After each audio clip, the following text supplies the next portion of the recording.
Hey y'all, welcome back to the channel, and thank you for clicking on the video. Barrow came today, and he came swinging. He dropped Primed Redirection, a fabled mod that for some reason wasn't in the game already. I guess we're still waiting for Primed Reach, which I doubt they'll ever add, in Primed Streamline, which they did at one point in a Chinese version and then later removed. So that's probably never coming either, but I digress. Today we're talking about Hildryn. She is now thicker than ever thanks to Primed Redirection, and I thought, well, the mod's out, I should make a video about what better frame than Hildryn to throw that mod on. Enjoy! Now, my build does have a single Archon shard. You can get away with not using any, it just takes longer to get to the full armor strip. Of course, if you have multiple red Archon shards, then more power to you, literally. Throw them on here, and then you can kind of adjust the power strength to your liking. You may not even have to use Molt Augmented, but in order to get the full armor strip with this build, you will need Molt Augmented and Corrosive Projection, because Pillage's armor strip capabilities is severely lacking without you completely dumping all your mod inventory towards strength. So you'll notice that I do have Blind Rage, Transient Fortitude, and Umbral Intensify. One of the more unique mods that's somewhat flex is Archon Vitality. Cool thing about this mod and Blazing Pillage is they actually do work together. So when you armor strip, you are applying 2 stacks or 2 dots of heat to the enemy, and the more you cast Blazing Pillage, you'll be adding 2 more stacks of heat every single time, so obviously up to 10, so you get a little bit extra damage there. And of course, if you're using a weapon with Galvanized Savvy or something like that, you know, that's just another element or status you don't need a mod for, because you're applying it thanks to Hildryn and these 2 mods.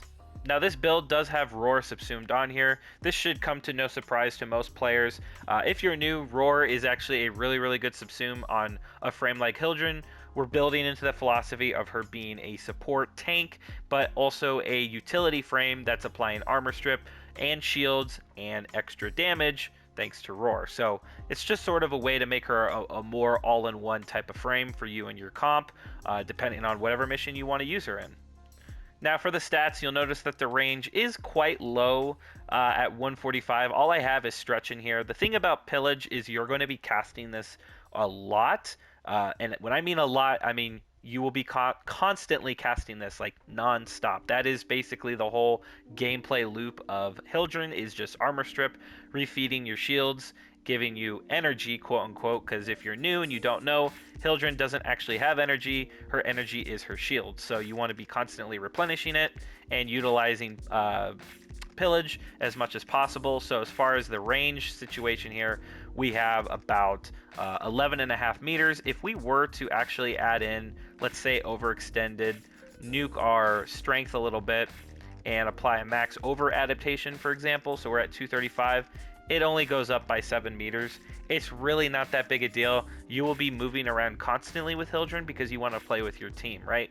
So when you have Haven up, you're giving them extra shields, and you're also replenishing any shields they lose with Pillage. So you're pretty mobile with Hildryn. She has a really nice dodge animation, so I don't really recommend using overextended, because again, the utility of armor stripping with Pillage is heavily dependent on a lot of strength.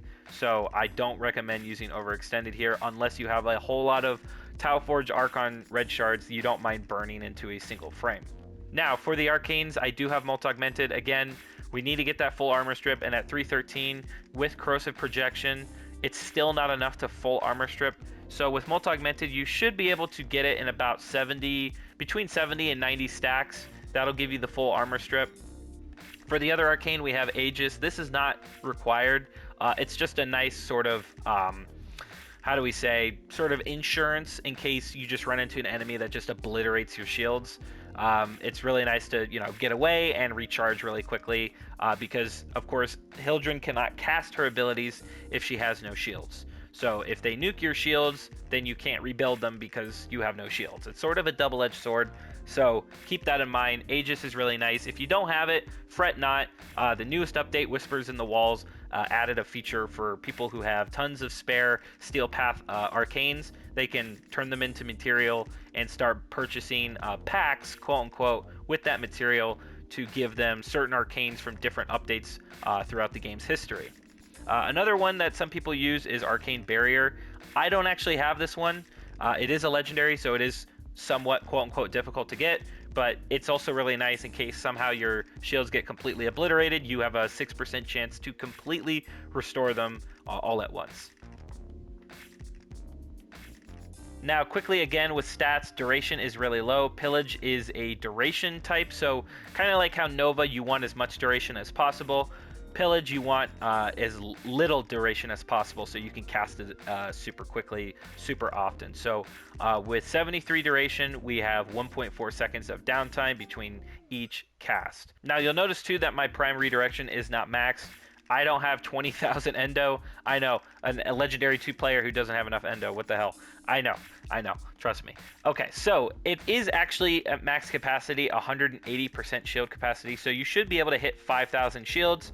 And then, of course, with Pillage, you're going to be somewhere around the 6,000 mark. Now, again, if you don't want to use Arcane Vitality, you could actually just throw in Vigor. And then now you're really cooking in the shields, really cooking in the energy. It really depends on how you want to do it. You technically don't need it, but it is nice to constantly build those heat procs, heat stacks super quick thanks to this augment mod. It's really comes down to preference. Now, my weapon of choice is actually the Phantasma. These enemies are going to have their armor stripped. Anything you use is going to completely destroy them. It really doesn't matter what you use, but I like to use a Phantasma just because it has a lot of reach, and the fact that it's a status weapon, which is really good against just pure health bars. So this is the build I'm running. I've talked about this weapon quite a bit. If you don't have a Riven, you can throw in additional multi-shot, but I recommend you just throw in Toxin, because otherwise you won't be able to hit all of these statuses. Cool thing about the Phantasma too is it does have innate radiation, which is super good against the new Murmur faction, so keep that in mind. And just to showcase the build, we're going to spawn Corrupted Heavy Gunners. These are Steel Path enemies. So what you're going to want to do again is activate your Haven. And again, you'll notice that when I activate my 2, it's a full armor strip. Now with Molt Augmented, you're going to need at least about between 70 to 90 stacks. It depends on if you have any Archon shards in there.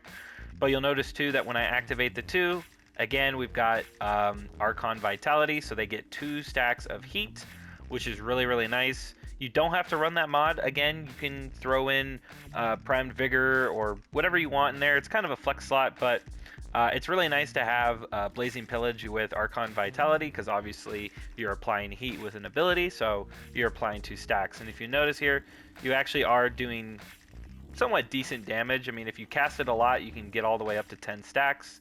And then now they're just taking decent ticks of heat. But obviously, you know, we've got Roar here, so we're going to hit them with Phantasma, R2, and it's just really good overall support and damage dealing for you and your team as a hybrid tank. So that's the build. And that brings us to the end of the video. Thank you so much for watching. I hope you enjoyed. I highly recommend you log in this week and grab Primed Redirection. Even if you're a veteran player, buy multiple.